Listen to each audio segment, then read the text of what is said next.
All right, show me the money. NFL picks for the divisional round are here, and a little bit inside baseball. Finally, I guess the podcast this week was interesting because every single person whose team was in the playoffs, they all lost this week. So we had a guest lined up, did not want to come on after his team lost, but thankfully had one of our favorite guests on the pod step up to fill the voice. He had some other thoughts he wanted to carry out here. Justin Diaz back with us. Justin, how are you? I'm doing great, Mike. I'm always happy when I get to join and discuss football. And I'm flattered that I got to join despite the Giants not making the playoffs. So thank you for having me on. Yeah, well, people sort of know that like when these playoff picks come on, I try and get people whose teams like are in the playoffs like on the pod for that. We had somebody last week, Charlie Borges, Bucks lost, but then we also had a Vikings fan, a Packers fan on this year. But both their teams lost, so they have nobody left. So this is free for all now. Yeah, last night was a disaster for the Vikings. I would imagine their fans are not too happy right now, although they probably got the clarity they needed on the quarterback situation. I'd say you just have to go with JJ McCarthy next year. Yep, we'll see what happens there here. And the reason why you want to come on here is you texted me right after the season and it said, Mike, I need to come on here. And I have some issues with the way John Mara has done things. So I'll let you start us out here. What is the big issue you have right now with the John Mara decision-making process? I mean, it's been the same since, I mean, really forever, but they got away with it because Tom Coughlin and Ernie Accorsi and Jerry Reese for some part of it just ran a great ship. Since Coughlin, John Mara's philosophy when it came to personnel decisions has been let me look for an excuse to keep these guys. When if you're an owner or someone making decisions, really in anything, but in particular, let's just talk about NFL teams. When you're evaluating if you should be keeping a coach or a GM, if it's questionable, the question should be, am I confident these are the right people to run my team? It should not be, do they have an excuse for why they were bad? Yes, context matters, and you have to evaluate the situation fairly. But John Mara is not evaluating the situation objectively. He's literally looking for an excuse to keep them. He could say every step of the way, Gettleman, oh, he inherited a mess, and Eli was old, and we miscalculated it, and now he needs more time. And then now with Joe Judge, he wanted to keep Joe Judge. We Yeah. talked about it on this podcast. He was basically had Joe Judge had to embarrass himself nationally and run a quarterback draw on 3rd and 8. If that didn't happen, Joe Judge would have gotten a third year when he was clearly an awful coach to anyone who had two eyes and a brain. And now Joe Judge, I think, is like a quality control assistant at Ole Miss. Yeah. He agonizes over guys who are clearly over their head. And then as soon as they're off the Giants, they're nowhere to be found. Um, Joe Schoen and Brian Daboll, they have been here for 3 years. The roster is not better. That is clear cut. Move on. Are there reasons why they haven't done a great job that were out of their control? Maybe. They inherited a terrible team. The Daniel Jones situation wasn't entirely their fault. But aside from quarterback, the roster stinks. It's not like they built this powerhouse roster and Daniel Jones is the one keeping them back. The roster sucks. And Mara's just sitting there thinking, well, other owners are the ones that are failing are the ones that are so quick to fire everyone. So I'm just going to keep people longer because longer tenures means better. That's not how it works. It's not as simple as the longer you keep someone, the better it goes. You have to have the right person. If you hired someone, if I took the job and I have no qualification, you kept me for 10 years, I'm going to suck at the job for 10 years. Might get a little bit better along the way, but it just doesn't make sense to find excuses to keep people as opposed to evaluating. Nobody could sit here and say, year 3, they went 3-13. They stunk the entire year. They have no reason for optimism. But Mara found a reason to keep them. And then he talks out of both sides of his mouth. He says, yeah, I think they're the right people, but I'm out of patience. You're not out of patience. You kept them. If you're out of patience, you would have fired them. Yeah. Yeah, for sure. There's a lot going on there with that situation too. And I mean, there's all sorts of negative stuff coming out here. I mean, there was a whole big story on ESPN about the Giant situation here, but made Joe Shane take it look very bad, how he handled, I forget who the safety was. Ray Yeah, McLeod.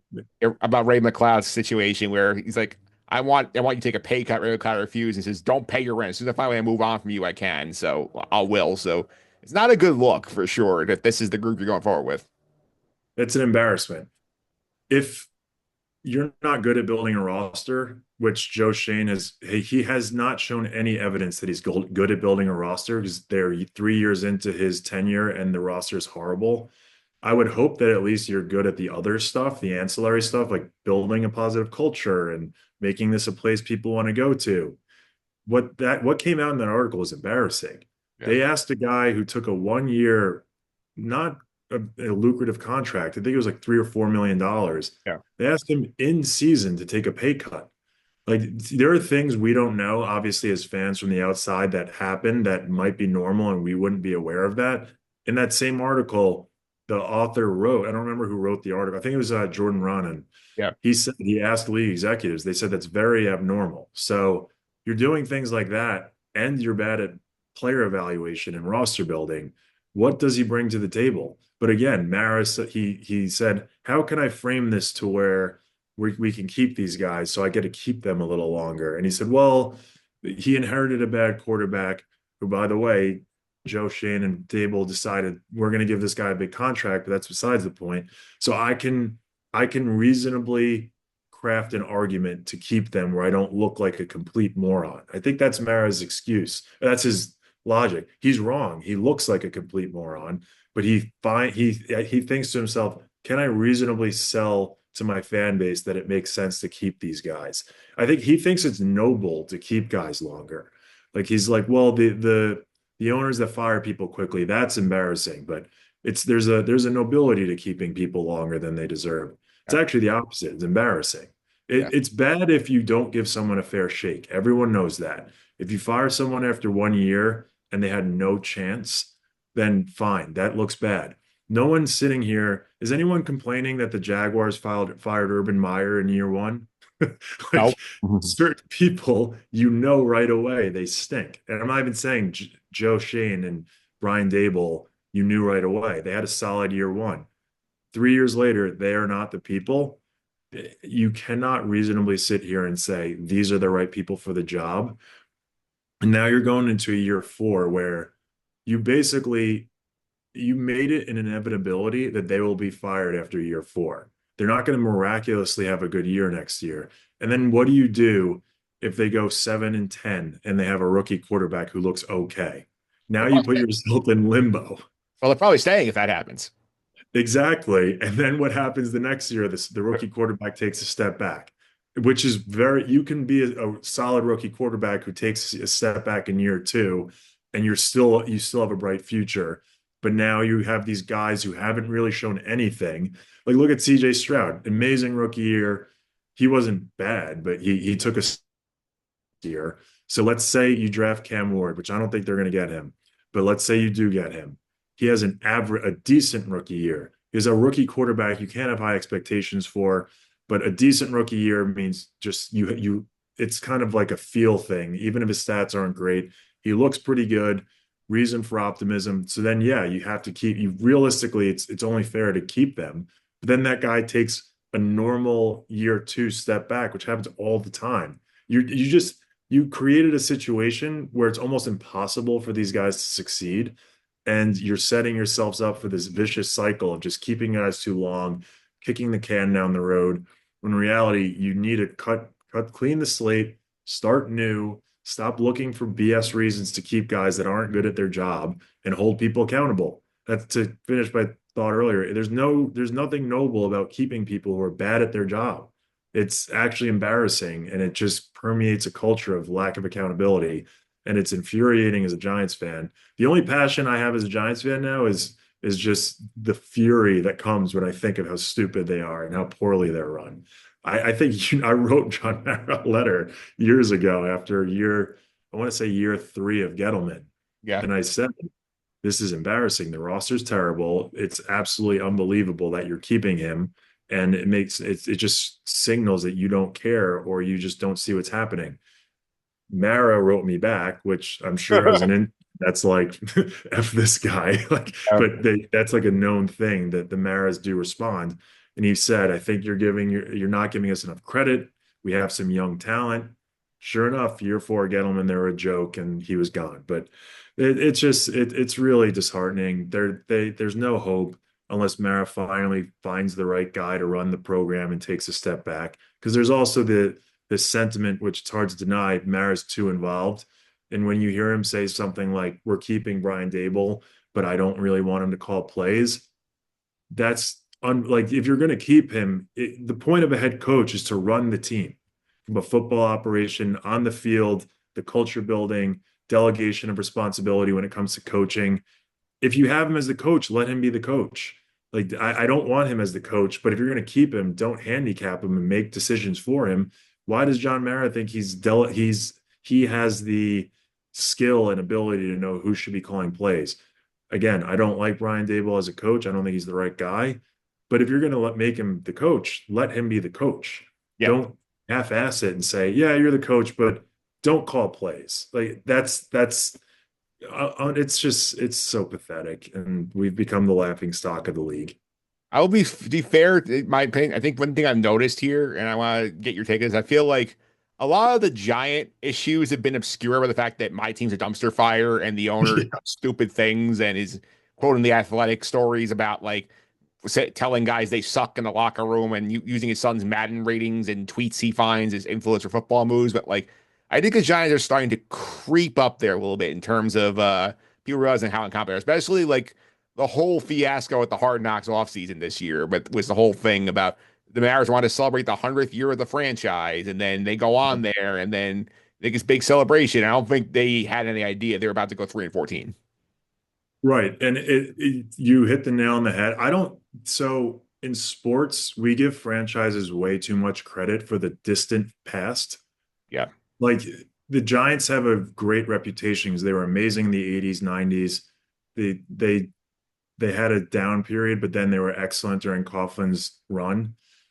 They haven't been good since Coughlin. They won the Super Bowl in 2011, the 2011-2012 season. That's 12 years ago.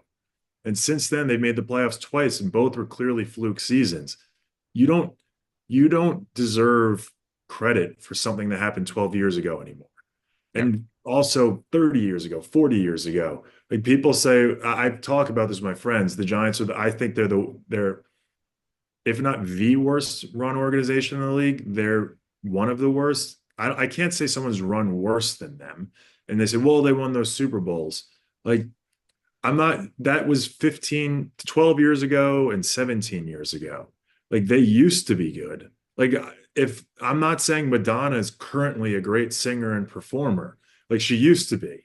I'm not getting her to do the halftime show because she's amazing. She used to be amazing and good for her. Congrats, Madonna. You were great.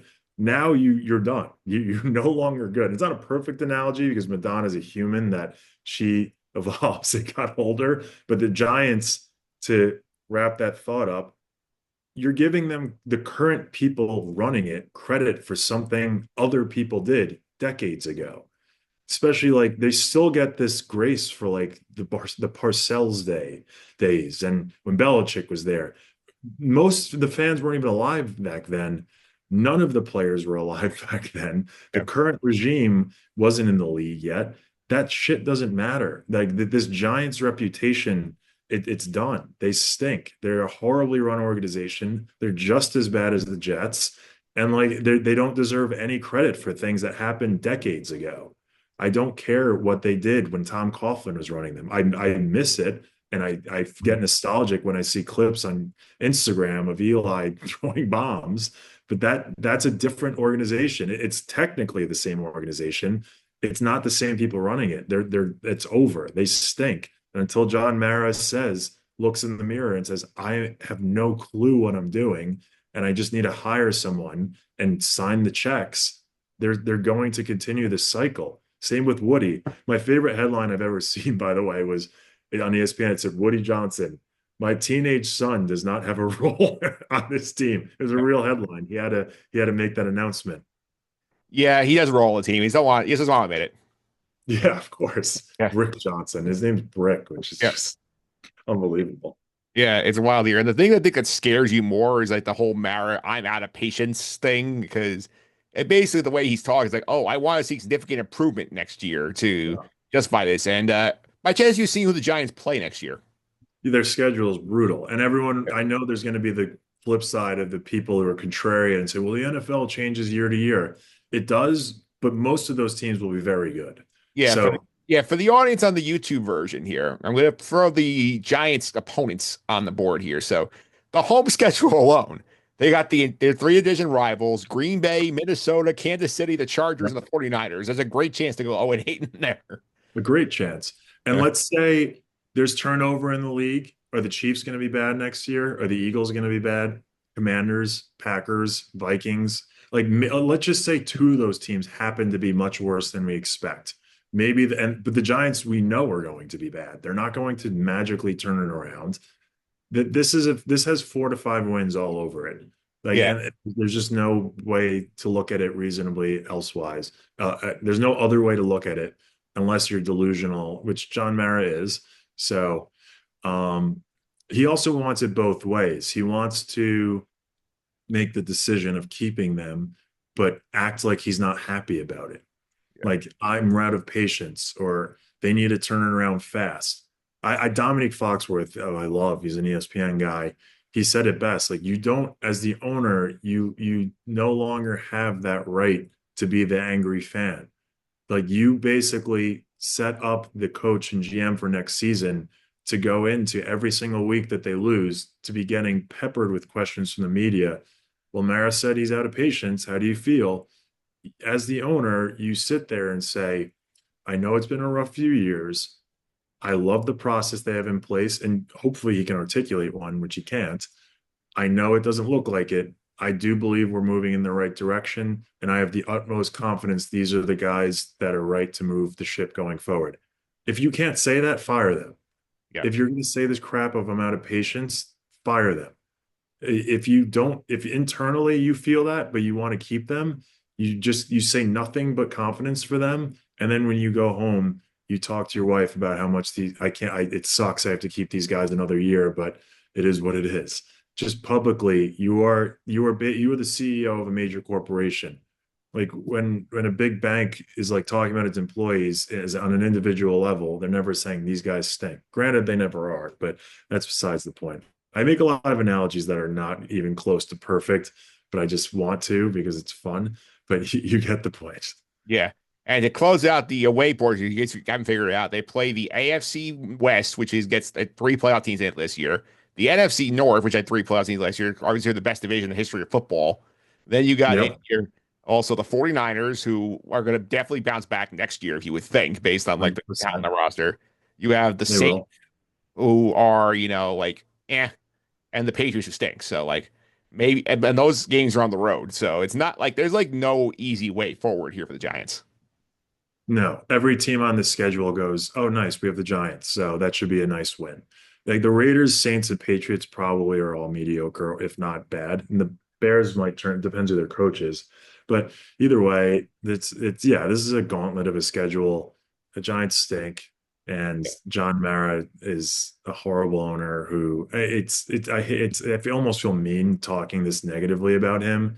So, obviously all this to say, I don't know what he's like as a human. Maybe he's a great guy, but it's honestly, I think he demonstrates a level of arrogance when he thinks he knows best in the face of overwhelming evidence that the people he keeps are horrible at their job. He says, well, no, I know I'm going to keep these guys. Well, what do you know? Because you've shown a track record of awful decision making. So hire a good person with a track record of success and let them run the ship.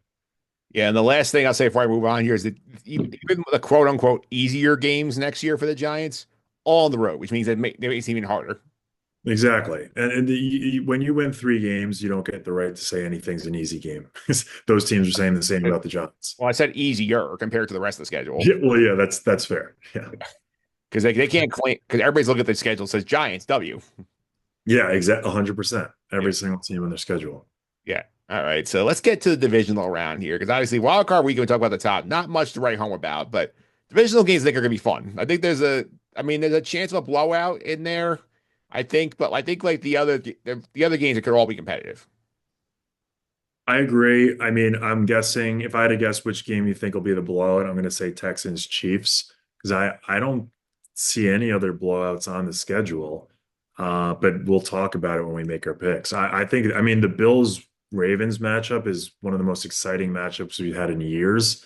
I wish it was the AFC Championship game, but the Chiefs won like 9 games by a lucky play at the end. And then people say, well, they know how to win. Yes, they're a very good team, but a kicker missing a 30-yard field goal to win the game is not a skill that the Chiefs have. That's just luck. And they won a lot of games in that manner.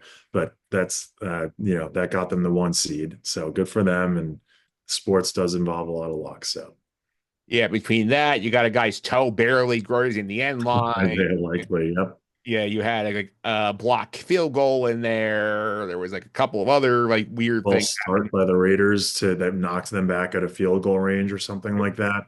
Yeah, Missed there's one pass of those. interference at the end of a game. Yeah, they're a very good team, and you know, they're going to be hard to beat. But I do think the Bills or the Ravens, I'm going to pick them. Whoever proceeds to the conference championship game, I'm picking them over the Chiefs. Almost out of stubbornness because I can't deal with another Chiefs Super Bowl. Not because I hate them. It just doesn't feel like they should be as good as they are, which it's not a very analytical way to look at it. Their offense just didn't feel easy or good at any point this season. And I know their defense is great, and I know Mahomes is unbelievable, and Andy Reid's a great coach. But when you watch them, it did not feel like a great team. They were winning by the skin of their teeth, which again, there's something to that, and that does become valuable in the playoffs. But watching the Bills and Ravens versus watching the Chiefs, I felt like I was watching a better team every time I watched the Bills and Ravens. Yes, and granted, the this number's at skew because they didn't play anybody in week 18 and they got shut out, I think, like 38-0 or something like that. But their Yeah, point differential on the year is plus 59, which is lower than the Commanders, lower than all three NFC North yep, teams, lower than the like it's barely above the Cardinals in the yep. NFC. Like you can make the argument here, like that this team like definitely got very lucky here, but the counterpoint, like they did have a spot where those last couple of weeks before they got their bye against the Steelers, against the Texans, they looked like they were clicking. Yeah, they did look like they were coming along at the end of the season. They got I think they got who did they get? Hollywood Brown back. Yeah. Or who did they Yeah, they which got they got Hollywood Brown back and they got the running back Pacheco back too. yep. And Hopkins, I would imagine, is going to be more ingratiated in the offense.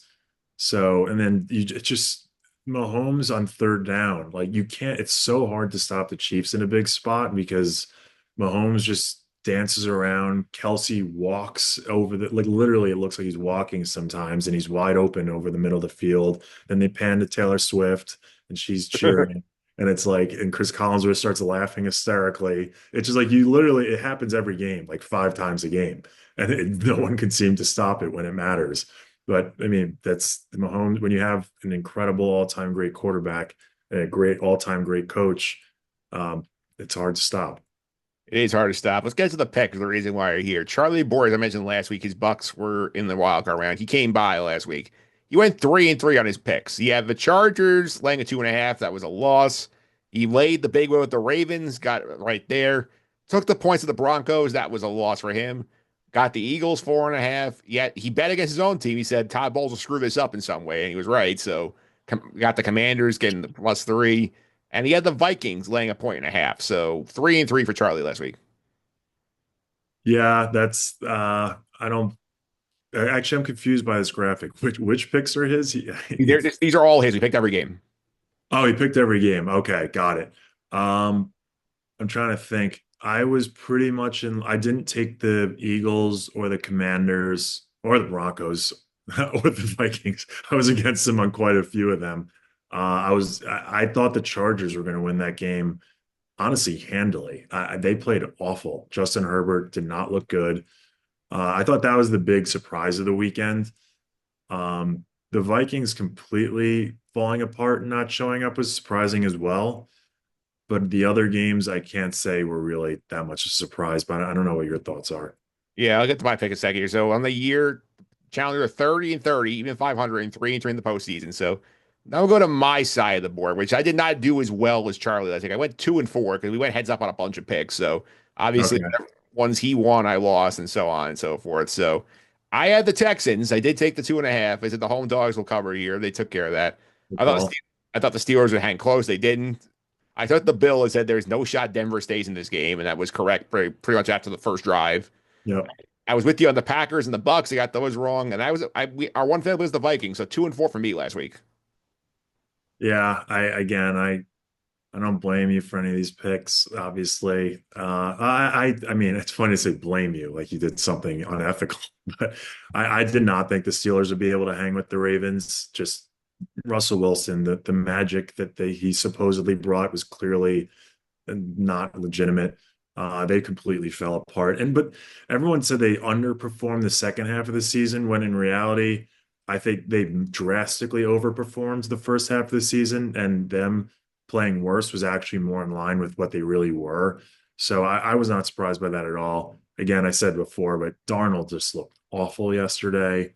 I almost feel bad for him because he cost himself tens of millions of dollars in the matter of 2 weeks. Like quite literally, I think he would have gotten a massive contract if the season just ended before the Lions game. He like there's bad games and then there's you look shook. Like last night, the Rams had 9 sacks. There were 4 or 5 of those where he held the ball for like 6 seconds. I Yeah. don't know the actual amount of time, but there was several where I'm like, just throw the ball away. He refused. He just was taking so many sacks. Yeah, it was a bad look for him too. Like I would say, like you could just see like millions of dollars just kind of just dripping away, like sort of like the Wall Street crash with Sam Darnold's contract situation. Yeah, it's a bummer. He seems like a good guy, but I mean, he's got plenty, I'm sure, but that's got to be it's got to be a tough off season for him. He's going to be dwelling on that. I still think there will be a market for him, but he definitely cost himself a lot of money. Yeah, and the Steelers thing, I was reading an article in The Athletic earlier this week about like the Steelers situation, making great points. Like once teams like started shifting more to, trying to take the deep ball away from Russell Wilson, like their offense went in the tank because he hates throwing mid-range. That's basically what they were leaving open. Exactly. That's always been the book on him. But with the Seahawks, he was so athletic that he could kind of just buy himself more time until something opened up. But he's not nearly as athletic as he used to be. So yeah, he's pretty limited at this point in his career. Yeah, so 2-4 on the year, 30 last week, 33, 26 and 1 overall for me. So still in the lead overall, behind the playoffs. So we'll see how this goes last week. We're going one game at a time. We'll pick each game individually. So we're gonna start out here we're gonna go to first up the Saturday afternoon game, 4:30 on ESPN and ABC's. Now Chris Collinsworth on the Chiefs this week. We have the Chiefs hosting the Texans on Sunday. On Saturday afternoon, the Chiefs are laying 8 points in this game. Justin, where are you going? I'm going Texans +8, and I don't think the Texans will win this game. And I generally actually have a rule of thumb that if I have to pick a big spread, I'm taking the team I think will win. I hate betting on or picking a team I don't think will win the game, but the Chiefs have played basically every single game this year close. And that's all, honestly, a lot of it stylistically is they're not throwing the ball deep. They're doing a lot of clock controlling drives. I think the Texans looked a lot better than people expected them to last week, especially defensively. I think it'll be a low scoring game and the Texans will keep it close. If I had to put a score on it, I'd say 24-17 Chiefs, or maybe like 24-20. I think it'll be close through the ends, but I do think the Texans will cover the 8. Yeah, I'm going to go the other way here. I'll lay the 8 with the Chiefs. I just feel like Houston took advantage of a historically bad playoff performance from Justin Herbert here. They did not look great down the stretch. I feel like Kansas City was playing very well before they took the foot off the gas. Obviously, week 18 didn't play anybody. I'm taking the risk with the Russ, but I do not like the Texans in this spot. I think they're walking into a buzzsaw here, and I think this could get pretty ugly. So this is the blow I was talking about. So I'll lay the points. That's fair. It's the Texans did not look good this year, so I don't want to overreact to last week, but this is really more of a testament to the Chiefs just playing every game down to the wire this year for me. All right, next up here, Saturday night, 8 o'clock on Fox. The Commanders at the Lions. The Lions favored by 9.5. Where are you going with this game? I'm going Lions -9.5. That's my Super Bowl pick. I know their defense has been ravaged, but I think the week off will help them a lot. They looked incredible against the Vikings, although you now question how how important that was considering how bad the Vikings looked last night. But I love the Lions offense. I love everything they've built there. Their offense is so dominant. I think they're getting David Montgomery back. I think their offense will just completely march up and down the field against the Commanders. Uh, the Lions defense is a bit of a concern. I just think they've had, a lot of rest. I think they're going to completely control this game, and I have them covering the 9.5. I disagree with you here. I'm going to take the points of the Commanders here. I feel like this is a spot where all the pressure in this game is on Detroit because everybody has them going to the Super Bowl now, especially now the Vikings went out, the Packers went out. They can say, oh, this is the spot where Detroit has home field. They're dominant in the dome. They look great against Minnesota. Maybe the week off throws them off a bit. And the Commanders have house money here to play with. I mean, move the ball well themselves. Jaden Daniels not be afraid going on the road here. I think this is either a prime backdoor cover spot or this game is sneaky close down the stretch. So I'll take all the points through the Commanders. Yeah, I mean, there is something to be said about all the pressure being on the Lions, but they're well prepared for it. If you had to name the best coached team in the league, who would you say? Right now, it's probably the Lions. Yeah, I don't. Campbell's not the type of guy that's going to let his guys rest and take a mental break. He's going to be hammering in their head. Do not look past this week. Commanders are a good team. Like it's not like they're playing some 7-9 team or 8-9 team that snuck into the playoffs. Jaden's amazing. I think the Lions are going to have their foot on the gas. I mean, the Lions, they never take their foot off the gas. They'll be blowing a team out 40-0 in the fourth, and Campbell could be going for it on fourth down. So I mean, 9.5 is a big number. I think the Lions are just going to utterly dominate this game, though. I'm excited to watch it. All right. Next game up here Rams at the Eagles, Sunday at 3 on NBC. They get the second time in a row if they play on Sunday night in week 12. The Eagles are laying 6 points. Where are you going here? I'm going to the Rams +6. I was very impressed with how they looked yesterday. Again, not to beat a dead horse, but part of that is the Vikings just completely fell apart. But I love Matt Stafford. When he's locked in and everyone's healthy around him, he's so hard to stop. He just picks defenses apart. McVay's a great coach. Eagles defense looked amazing this past weekend.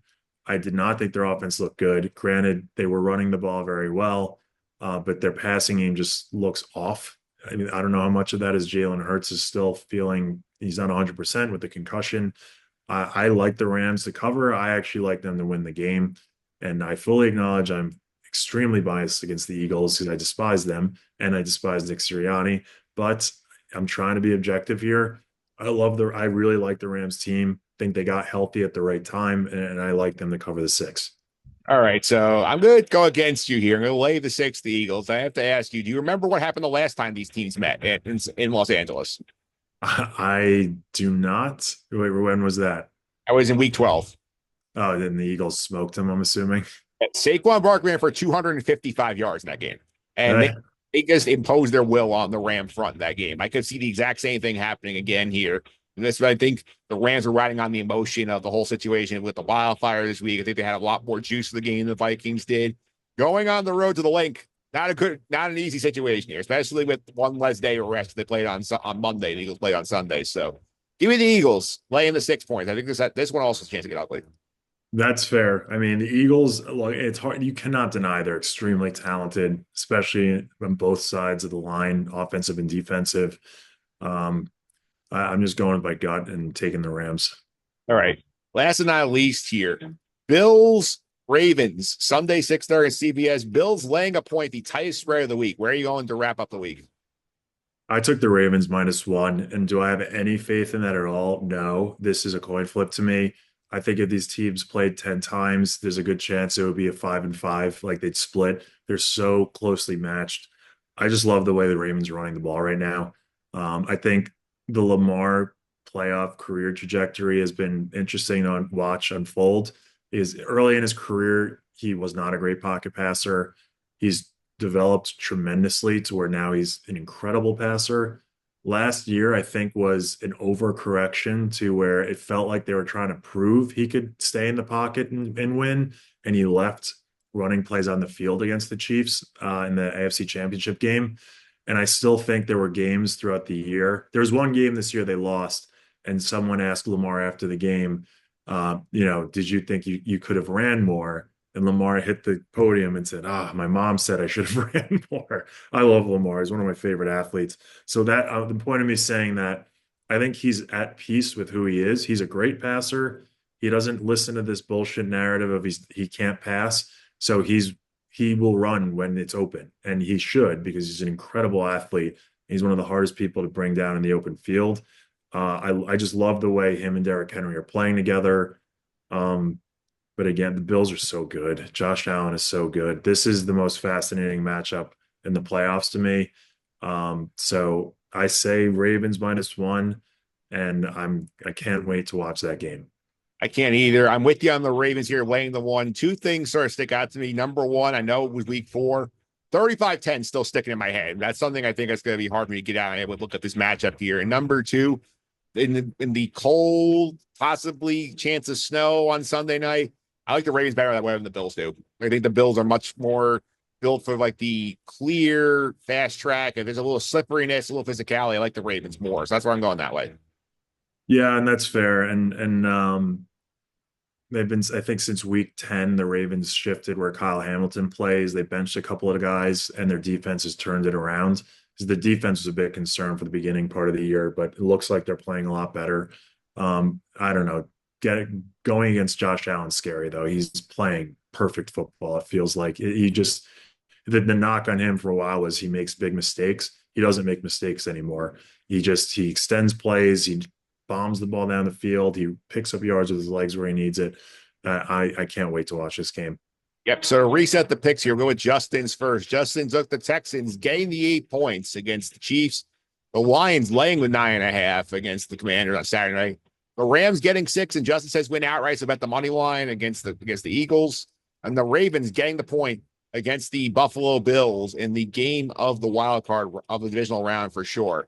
My picks, we went heads up in 3 of them. So just to remind everybody on the divisional picks, I took the Chiefs laying the points against the Texans, the Commanders getting 9.5 to keep it close in Detroit, Eagles laying a 6 against the Rams, and the Ravens, our one family play, getting a point in Buffalo to wrap up the week. Those are your picks for the divisional round here of the podcast. Then joining next week, we're going to have a new playoff guest here. We're going to be joined by the great Christopher, not the Mad Dog Russo. We're going to do our picks for the championship games, both games next week. That's great. Well, I feel like last time he preceded me, now he is after me. So yeah, it's funny. But thanks for having me on, Mike. It's great time as always. And yeah, enjoy the games this weekend.